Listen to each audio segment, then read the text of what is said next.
I'm Lisa. And I'm Lindsey, and this is Garbage and Gold. The podcast where we deliberate the worst and best about all the things. Deliberation that just so happens to be loaded with snark, laughs, and sometimes we even agree. We are good friends. We've been sharing our opinions with each other for a long time, and things might get a little spicy from time to time, but we promise we're still friends when it's all said and done.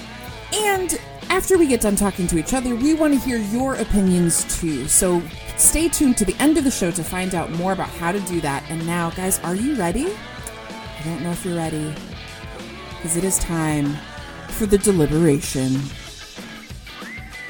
All right, Lindsey, so before we get into this week's topic, hit us with that recap of the top 40 songs of 2018.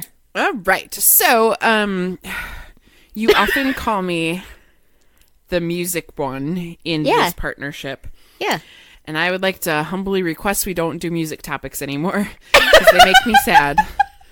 In the showdown between My Garbage, is it Fifi? It's Fifi, yeah. This is how garbage I think this song is. I passionately talked about this a week ago and had to look up the name of the song because I just knew I hated it that much. So My Garbage, Fifi against Your Garbage, Meant to Be. Ugh. You do win, by a lot. Oh, really? Okay. Yeah, okay. you do. They're both real garbo though. But they are, okay. And there was a lot of people saying they're both garbage, but Lisa's more so. So thanks for that, everyone. Thanks for placating me.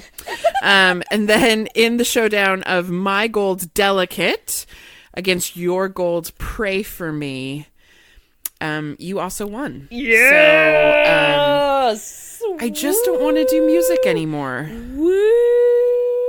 I shouldn't complain. I am post-concert glowy right now. You I just had are. an amazing concert experience. So whatever. It's fine. I have opinions.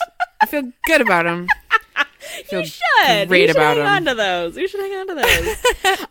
I was thinking. I was like, if I sweep this week, I've swept both music weeks, though. That is I'm telling you, something. can we not do music anymore? I don't want to do it anymore.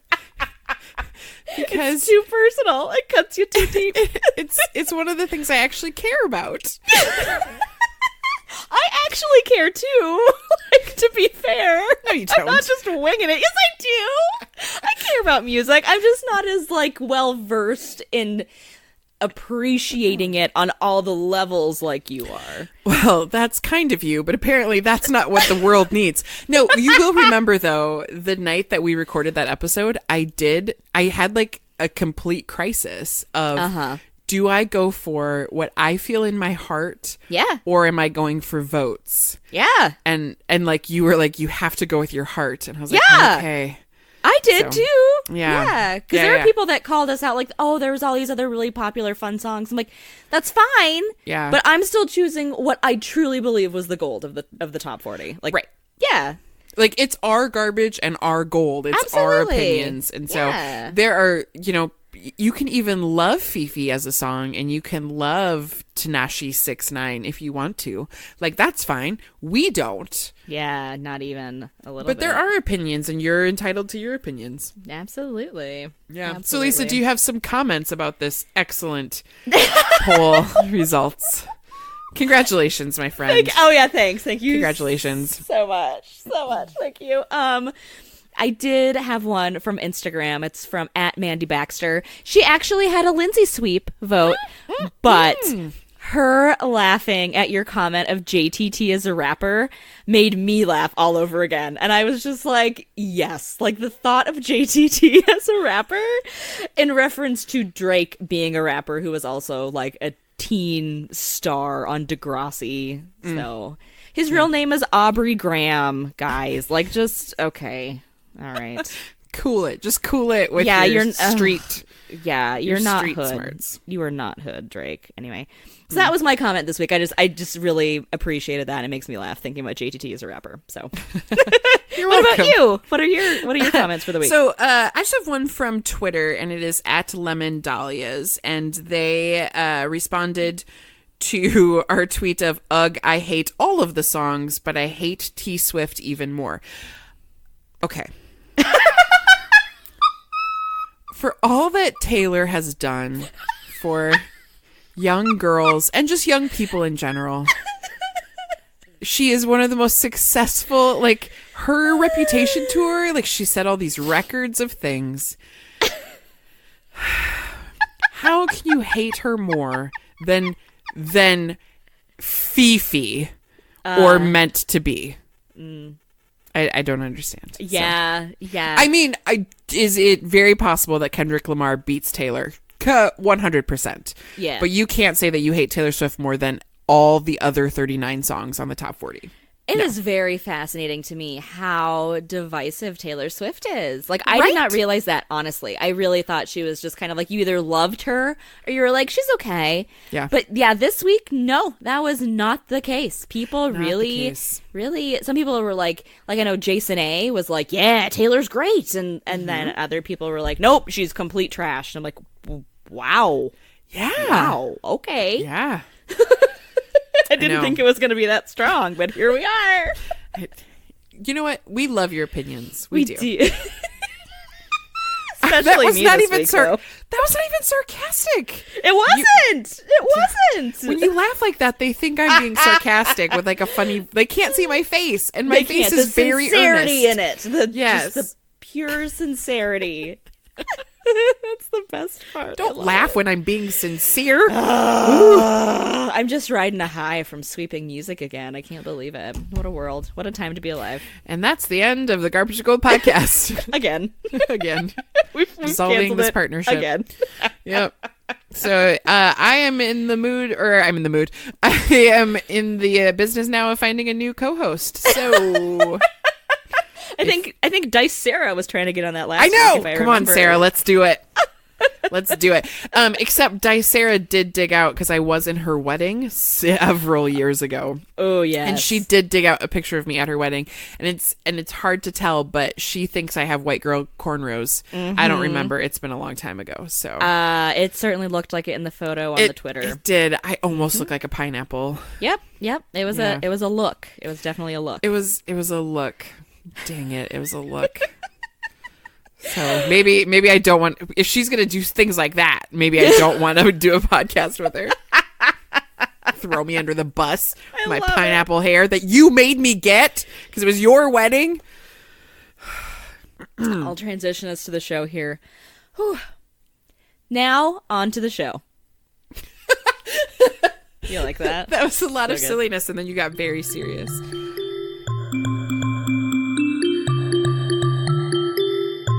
All right, so Lisa, today our topic is classic family board games. Yes! And I'm sure, I bet you have some research about that topic. Oh, good. I was afraid you were going to say I don't. And I was like, oh. I thought you were going to do it this week. No? Okay. Let's pull up the Google real quick. Here's my research. Sometimes families play board games. All right, on to the garbage. There are pieces and colors, maybe, in a box. Sometimes. Yeah, maybe. Oh, gosh, yes. So, first of all, I need to thank research assistant Casey, who is a listener of the show and a friend of mine. Yeah. You're hiring staff without talking to me? Hiring would imply payment. There has been no payment. Okay. All right. Good. All right. So welcome on board, Casey, the official research assistant. We love you. Expanding our, I quote, network of staff. That's right. To include fact checker Colby and research assistant Casey. Love it. Oh my gosh, we sound legit. I know. Listen to those titles. Yes. I love it. All right. So the history of board games goes back to beyond 2600 BC. And that's where we're going to start, Lindsay. Yeah. I'm just kidding. I would love to go back through each and every stage of that, but to avoid Lindsay zoning out after like 38 seconds, I will focus on the three major board game empires.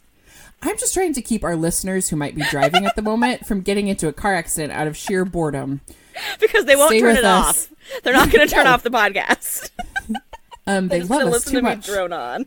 Yeah, they're just going to fall asleep. And they'll be like, I wonder when Lindsay's going to talk. That's what everyone thinks when the episodes play. When is it Lindsey's turn? When is Lindsey gonna say something? Soon. All right. And now. Soon. It will be now because I'm going to ask you a question. I'm going to focus on the 3 board game empires. Can you name them? Who are the 3 major board game companies? Milton Bradley. Yep.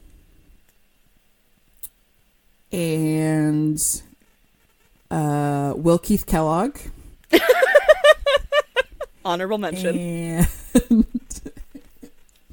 And Games Are Us. Notice Casey, the research assistant, didn't share research with me. It's Casey. Milton Bradley, Parker Brothers, and Hasbro. Okay. Your face didn't even show recognition. Like there was no spark of like, oh yeah, Hasbro. Like I didn't ring a bell. Mm-mm. All right, here we go. Milton Bradley. We'll start with that one. You know that one. That's good. Oh, don't patronize me. I have a lot of questions. Okay. That's so fine. good that you know one. Let's talk about that more. Don't patronize me. First popping up in 1860, Milton Bradley is like the father of the modern board game. So he had a minor success selling lithographs of Abraham Lincoln until the president grew a beard, I guess. He no longer sold the lithographs, or maybe people just didn't want to buy the lithographs of Abraham Lincoln with a beard anymore. I don't know. Later, Milton Bradley goes on to make, quote, the checkered game of life in 1861, in which the goal was to reach a happy old age. The spaces had vague moral positions from honor and bravery to disgrace and ruin, used a spinner, and you did not use dice because there was negative connotations to using dice because that was considered gambling, and gambling was not always a good thing in the 1860s. So during the Civil War, Milton Bradley slowed production of board games until he saw soldiers hanging around with nothing to do. That led him to create what might be the first versions of travel games, the checkered game of life being among them. And then in 1960, they released a rework of that, which is now just called the Game of Life. All right. In 1984, the all-consuming beast that is Hasbro swallowed Milton Bradley up, where they merged into Hasbro Games. So Milton Bradley is no more. Next is Parker Brothers. They were founded in 1883 as the George S. Parker Companies, and they are also a very widely known board game manufacturer. The Parker Brothers are Charles and George. Unlike Milton Bradley, George Parker didn't feel that board games needed to be about morals and values, so he was not quite as square as Milton, which is weird. Someone with the name Milton being kind of a square. So odd. So odd.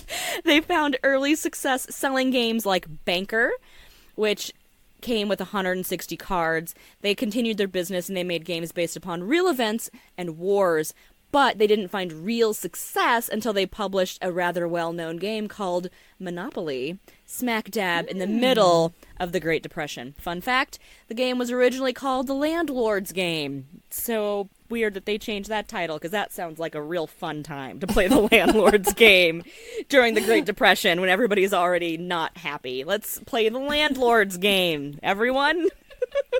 Y'all. It's everyone's favorite thing is when the landlord shows up.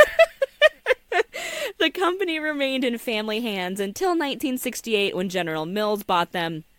Later, there were mergers by Tonka, and then they again got rolled into the massive monster of Hasbro. So now, brief history on Hasbro, started with 3 American Jewish brothers, Herman, Hillel, and Henry Hassenfeld. So they founded the Hassenfeld brothers in 1923, which then became Hasbro. They just combined the names together, which is kind of cool. They produced modeling clay and doctor and nurse kits as their first toys, but then their first toy hit was Mr. Potato Head. So it's fun. They also were the ones that designed G.I. Joes to be action figures in order to market to boys who wouldn't want to play with dolls. So, in short, the rest of the Hasbro story can be found online, but just suffice it to say, they gobble up all sorts of companies, and they are like the big board game empire for the kind of games that we're talking about today. So, Okay. All right. That's the history of board games. Lindsey, of all of those, what is your garbage classic family board game? I will admit, I have quite a few honorable mentions for my garbages. Ooh, okay. So some of my... I threw my notes, I got so excited. Some of my honorable mentions include the game Sorry. Hate that game. It's terrible. So awful. Yes. It should apologize for existing, honestly. It should. And Hi-Ho Cherry-O. Oh, God. Yeah, it's not good. Oh, trigger of all those cherries falling out back in the basket. Oh, God. Yep. And then one, mostly just because of the personal pain I have felt while playing it, is Chutes and Ladders, because it's that one chute at the very end that takes you right back down to the beginning. Yeah. Not cool. It's not cool. No, it's not fun. You think you're getting somewhere, and then... It's not fun. Shoot. No. But none of those can compare to my garbage. Uh-oh. Twister. Okay. In 1964, a guy named Rain Geyer developed an idea that a game could utilize people as playing pieces on a life-size game board. His first attempt he called King's Footsie. Yes. Oh my God. I don't know why that didn't stick. Cole, you know what to do. You know what to do, Cole, please. We also have a show illustrator. Let us just say that. Okay. Oh my gosh. Continue. What an empire. But when he showed King's Footsie to the 3M Company, a Minnesota-based company, who had a line of upscale board games, they rejected the idea. So in 1966, with the support of Geyer and his son, two other inventors submitted for patents and trademark rights for a game that they originally called Pretzel. And so when they presented it to Milton Bradley in 1966, Milton Bradley did embrace the idea of the game, but renamed the game Twister. Okay. So Twister became a success when the actress Ava Gabor played it with Johnny Carson on The Tonight Show on May 3rd, 1966. That's really cool. So it is a successful game. It does have some controversy surrounding it. The company that produced it, Milton Bradley, was accused by its competitors of selling sex in a box. That accusation was probably, this is from Wikipedia, so who knows. That accusation was probably because it was the first popular American game to use human bodies as playing pieces. So in order to play Twister, if you don't already know, you have a spinner, and you spin the thing, and it tells you what body part, either your left hand, your right hand, your left foot, your right foot, and what color that body part needs to go on. And that is the game. And so, players are often required, because it goes on forever. Players often are required to put themselves in unlikely or precarious positions, eventually causing someone to fall. And that is how you lose the game, is you fall. Yeah. So I have a few reasons why I think it's garbage. First of all, the mat that Twister is on is plastic. Yeah. And it never, ever, ever lays flat to the point that it is workable. Like, it's always like kind of mangled, even if you like take really good care of it, which I don't know why you're taking good care of your Twister mat. But even like fresh out of the box, it's all like wrinkly and foldy, and it's just not... It's like the cheapest plastic tablecloth. Yeah. It's not great. Yeah. So the second reason why I think that Twister is garbage is trying to figure out how to say this nicely. This is not a game that you should play with your family or anyone that you are not in a committed romantic relationship with. This is not the trying game, to get into or trying to get into a committed romantic relationship with somebody. This is not the game that at a family reunion someone pulls out and everyone thinks that's a great idea. Let's play Twister, because everyone has the creepy uncle who's going to try to play Twister and get too close. Yes, there's going to be faces where they shouldn't be. There's going to be arms where there's so many compromising positions that you end up in that are sustained too, because it's not just like you touch it and you're done. You're like, no, I'm going to stay in this. quasi thrust for the next however long until we spin or someone Right. knocks me over. Yeah. And Right. that's where you're like, oops, I fell. I guess I'm out. Yeah. How many of us have been like, oops, I fell down. I guess I'm out of this so round. bad at Twister. Yeah. If you want to be creepy with someone, then go ahead and pull out the Twister. But folks, if someone pulls out the Twister, is like, let's play Twister, just say no. You don't need to do it because it's creepy. And my last, and this is the really grown-up reason. Okay. There is an old wives' tale that in order to release your gas, if you have gas, you should lift. This is science. You To everything that's happening. Yes. Please. I don't even know if I can say it. Yes. You should lift your bottom higher than your heart, and then Yeah. the gas comes out. Sure. Ladies and gentlemen, do you know what happens when you play Twister? Your bottom is higher than your heart, and so you are Yeah. guaranteed farts. Someone is going to fart while Yes. you are playing Twister. There's going to be cop and feels, or there's going to be Yeah. farts, or there's Yeah. going to be, and the mat's going to slide. Yeah. And there's just something too about, I don't know, being in that position, but like in a group of people to be like, watch me contort myself awkwardly while other people also contort awkwardly around me. Like, what? No. Why is this on display? Yeah. Why is this supposed to be fun? Right. No, I want none of that. Well, No. and when you play, it's like, oh, left hand on blue, left hand on yellow, left hand back to blue. It's like, this is stupid. Yeah, Like, yeah. come on. Like, it's not even like, oh, Yeah. I just don't Yeah. like it. It takes forever. It's Yeah. creepy. It's terrible. And that is why it is my garbage. It's my garbage That's- game. And guaranteed farts. I'm just saying. I'm not going to put this part in, but I was like, it's the perfect game for gas release and creepy uncles. Oh my gosh, that should be their tagline. You should totally put it in.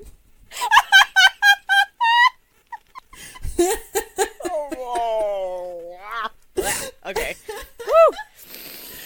Woo! All right, so Lisa, that is my garbage. Yeah. Yep. Good luck. I hope yours doesn't contain guaranteed farts. Might need them to win. Oh my god. It So doesn't. what is your garbage classic garbage. family board game? Yes. My garbage is the classic life and friendship ruiner Monopoly. Ooh, you and the Queen.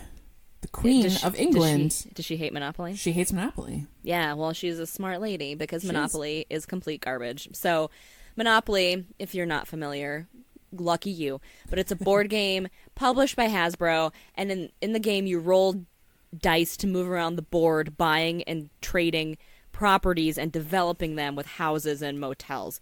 You collect rent from people that land on your spot, and the goal being to drive them into bankruptcy. Money can also be gained through chance or community chest cards and tax squares. You can end up in jail, blah, blah, blah. There's sometimes house rules that apply depending on if you're playing with people that have certain rules about, what they can do with free parking or whatever. Monopoly has become part of an international popular culture, having been licensed locally in more than 103 countries and printed in more than 37 languages. So, the reason why, lots of reasons why, Monopoly is garbage is, first of all, the game is mostly up to chance because you're rolling dice, and aggressive negotiation. Like, Right. those aren't skills. That's luck paired with bullying as, like, the framework of your game. That's not fun already. Right. And then you're like, oh, I'm buying property to put on this spot so I can make you pay me for it. Like, all right. Oh, God. Also, it's been reskinned like 100,000 times, and I don't care if it's Harry Potter Monopoly, or Star Trek Monopoly, or Care Bears Monopoly, or whatever. They're all garbage. You're just putting a wig on a dumpster and acting like I'm not gonna tell that it's still garbage. Like, it's still garbage, Hasbro. Even if it's at Hogwarts, it's still garbage. You don't fool me with that. Yeah. Also, everybody who has ever played Monopoly has a story where someone was so angry that they left mid-game. they flipped the table. Sometimes that person is you. You know, like everybody has a game of Monopoly where they're like, yeah, that did not end well. And it doesn't. It does not end well. Ever. Ever. And it also goes on forever. Yeah, I was just going to say, it goes on forever and ever and ever. And like, one of the things is it's so hard to play. Like, you have to like be thinking, and like there has to be a banker, and then you have to make a decision about what you're going to do, and there's all this reading and stuff. And so like you think you have to play this game as a family because it's part of like, you know, the American way. And you're like, oh, sorry, younger sibling who can't read. This is going to be just awful for all of us. Yes. And there's always like one person who's like, I think you have to pay rent because you landed on. I'm like, oh my gosh. Yes. Stupid. Yes. Everybody's fighting like the whole time. And if by chance someone lands on your spot and you're like super smug, they have to give you money. It's like, it's the worst. And like, obviously, as someone who has played Monopoly, like there are lots of ways to cheat at Monopoly. Also, like you hide your money under the board or whatever, you know, like I get it. There are lots of ways to cheat. I will also say this is a house rule, but it's not in the official rules, is the free parking rule. That is one of the things. So like you put any money goes under free parking. If you land on it, you get all that money. That tinkers with the economy of the game in a way that makes it disingenuine. And so that's what makes the game go on even longer, is it like inflates things basically. And it's just the worst. So anyway, so that like the people are taking a game that already sucks and then they're adding rules to make it worse. And it's just so awful. I hate it so much. And honestly, the game goes on forever anyway. But I'm being completely honest. I do hate this game, but this is still the truth. I don't know that I've ever finished a game of Monopoly. For sure no. Yeah, because you've been playing for 5 hours and people are just like, I just want to be done. Like, fine, you win. Here's my money. Or someone flips the table or whatever. Like, honestly, I've never finished a game and been like, oh, what a nice experience that was. No one has ever enjoyed it, even in the beginning. Right. Well, and like people play other games for hours and hours and hours. Like I know people who love Catan and they will play for hours and hours and hours and they're perfectly happy to do so.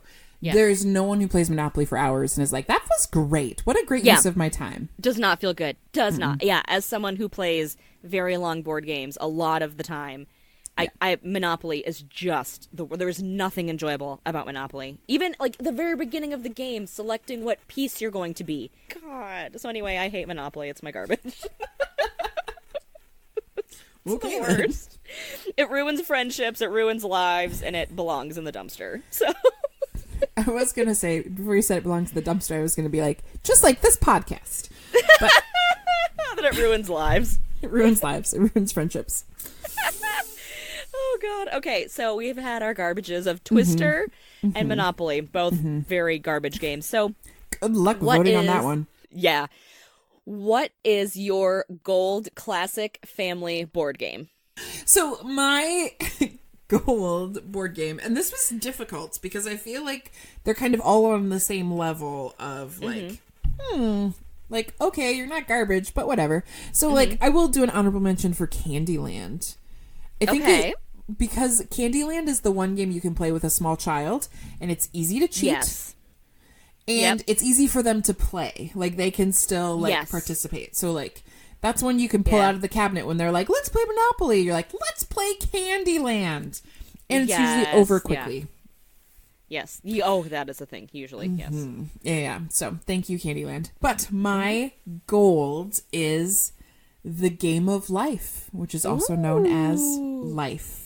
Okay. It was originally created, as you mentioned earlier, in 1860 by Milton Bradley as the checkered game of life. And the game simulates a person's travels through their life from college to retirement with jobs, marriage, and possible children along the way. The modern version of the Game of Life was originally published 100 years later in 1960. The board game consists of a track which passes along, over, and through small mountains, buildings, and other features. Take note, Monopoly. This actually is kind of fun to like travel through. And the player travels along the track in a small plastic automobile according to the spins of a small wheel on the board with spaces numbered 1 through 10. Each car has 6 holes into which pegs are added as the player gets married and acquires children. There were air quotes for that. Because this is an audio medium, so I needed to include that. Yes. So there is a bank. There is insurance policies you can buy depending on the version of the game that you're playing. There are stock certificates. There are all kinds of other versions of the game where you can like invest even more and make it into a bigger thing than just driving your car around and acquiring children. So there's a few reasons why I think the Game of Life is gold. First of all, it doesn't last as long. So it has some of the same kind of things that Monopoly has, but it doesn't last as long, and it's like, it's pretty and it's enjoyable, and you could, who knows how many kids you can acquire. And you just pick them up along the way. That's right. You're on the side of the road and you put them in your van. It's just fun and easy to do and easy to play, and everyone can participate. And it's not like obviously you're competing against other people, but you're also just competing against life a little bit. So it has a cute little car, and you get to be a little peg in the car. It's also educational. Like, it's teaching you about things like insurance and life, and like, I didn't know that I should get a job after college until I played the Game of Life. That's not true. No one had told me that. No one had told me. I had to wait for Milton job. to tell me about it. It is and I just have like really good memories of playing it. Like, it's just a fun, easy, lovely educational game. And it you know what it reminds me of? As you were describing this, I was like, man, it's like the original version of The Sims. It is. Yeah. Like a non-digital version, a cardboard version of The Sims, of like, yeah, let's plan out our little life, and then it's over, and you're like, oh, that was fun. Yeah.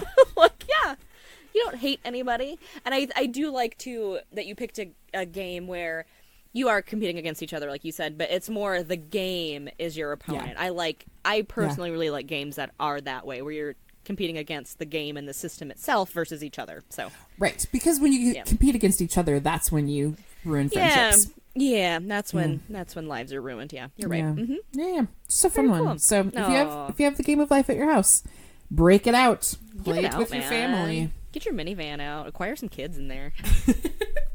All right, so Lisa, that is my gold. What is your gold pick? This was such an easy choice for me because, as you know, I do play a lot of board games, but I stuck true to the classic family board game genre, so I didn't go any, like, deep, like, heavy Euro economic game, which is more what I play these days, but this is the classic... Cool kid over there. That they... As soon as we picked this topic, I was like, yep, done. Absolutely done. Because I love it, even to this day. I loved it then, I love it now. The game is Clue. Such a good one. It's so good. So good. A good one. So it is called Clue in North America. It was originally called Cluedo when it was developed in Birmingham, England by Anthony E. Pratt. It is still called Cluedo in the UK. Yes. The game was first manufactured by Waddingtons in the UK in 1949, and since then it's been relaunched and updated several times by the American game and toy company Hasbro. So shocking. Yeah. The object of the game is to determine who has been murdered. No. The object of the game is to determine who murdered the game's victim. There we go. Where the crime took place and which weapon was used. So you're looking for who did it, with what, and where. Each player assumes the role of one of the 6 suspects and attempts to figure out the correct answer by moving around the board, looking in rooms, and talking to other players about what they have in their hand or whatever. So, what makes this game gold is that you actually have to use your brain, and you have to pay attention to what other players are doing. What questions are they asking or not asking? You have to show your hands to other players and keep track of stuff, and you get to take notes like a detective. And also, Lindsay... There's murder. She loves a murder, ladies and gentlemen. I love a murder game. If you haven't been paying attention, is there murder? Is the first thing she asks about everything. Books, is there movies, murder? TV shows, games. Tell me how dark this is. Murder life. Or magic? Murder or magic? Hey. Is there murder in life? Is there murder and magic? It's all I need, honestly. That makes, like, if you are trying to sell me on something and there's no murder and no magic in it, it's probably going to be a pass. So, just gotta tell you. Pretend that there's one or the other. That's very true. So, Clue has also been reskinned like a million times, and I'm not a huge fan of that either. Give me the classic Clue any day. Also, another bonus for Clue is the movie is so good. It is. What? It really stands up too. Yeah. Like if you haven't seen it, definitely watch it. It's like from the 80s, and it really holds up, and it's funny, and it's zany, and it's campy, but it's just, God, it's so fun. I love it. I love it. So another great thing about Clue is this is a game you can play with just about any group of people, and it doesn't take you a super long time. It doesn't make you hate your life choices. Like, it's interactive enough with each other, but you still have your own stuff going on. So even when it's not actively your turn, you still have stuff to think about. There's not a lot of downtime between turns, which is kind of fun too. So depending on how nerdy you want to get with it, each of you is a different character. So you're like, you know, Ms. White, and so you like have your little persona. It can be kind of fun. Or if you just want to be like, you know, normal, you don't have to totally act it up. But if you're Colonel Mustard and you can like lean into being Colonel Mustard, that's kind of fun too. So anyway, Clue is so, oh my God, I love Clue so much. So that is my gold. Clue or Cluedo. All right, Lindsay, we've finished it up. Hit us with that recap and tell listeners how to vote. You guys can go and vote for our garbage options, my option of Twister and Lisa's option of Monopoly, using the hashtags Lindsey Garbage or Lisa Garbage. And you can vote for our gold options, my option of Life and Lisa's option of Clue, using the hashtags Lindsey Gold or Lisa Gold on our Instagram and Twitter accounts at Garbage Gold Pod. Those are some really tough choices this week. I know. We are good at this. It's like we've done this before. Please do tell us your opinions, because we like to hear what you guys think, and we like chatting with you about your choices, and maybe there's games that we forgot. Maybe there's someone out there who actually enjoys Monopoly. I don't believe it, but maybe there is. Yeah. Make a case, and we will not change our opinions, but we will read it. Nope. Or maybe you have had a game of Twister that was not creepy. Also, I don't think that has ever happened to anybody, but maybe. Did you play by yourself? Then that's really creepy. which is also very creepy. It's the only way Twister's not creepy, and then it's still creepy. It's still very odd, and I'm questioning a lot of your choices. Oh, God. Yeah, so get on our feeds. Tell us your feels. We will share the poll results and our favorite listener comments on our next episode.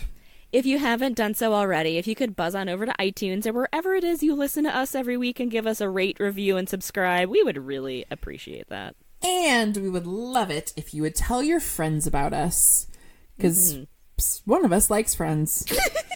I like them. I don't like making them.